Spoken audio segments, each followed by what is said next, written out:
munzikirize njogere kino mu mutima mulungi. Bw'obanga obuliddwa ebyokukola tolumbanga bugingo. Nkiddamu gumu. Bw'obanga obuliddwa ebyokukola tolumbanga bugingo. Bugingo tasimbiddwa mu kibuga masomero. Tasimbiddwa mu kibuga taatawo ba maama we.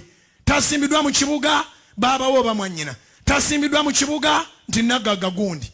N'abo oba oyinza okulowoozaako nti kati bali mabega wange bammanyi. Bammanya lwa musajja oyo. Omusajja oyo mulamu.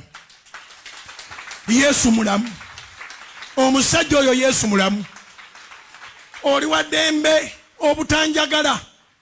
Toyolesa butanjagala bwo. Ofunye okulabulwa.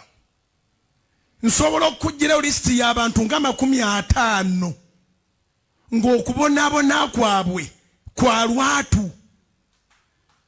Nga kwa lwatu. Nga bwe nkugamba nti gundi mu biseera bye nali mbonaaboneramu yaleetanga live Facebook ye n'agiteeke n'agandi wa bagwayo dda kana niteri bantu nga sina mulokole nga wa ddiini ndala naye ng'ali interested mu kunnwana.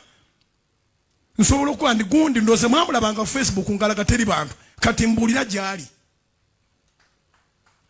Oyina gw'olowoozaako ateeteeka okubanga yeye naye ateva ku oyo n'abalala bangi nnyo. Bw'obanga obuliddwa ebyokukola omuntu gw'otamanyi bwe yajjanga bugingo nga bw'omunoonya osiba bwetolonaga naye ani yamusimba. Waliwo omusajja eyanga nti bugingo yingira ekibuga. Eno ekkanisa enjawulo egiriko teriiko nti no taata wange yegundi owaali ajja kujja ngambe toyogera byoyogera.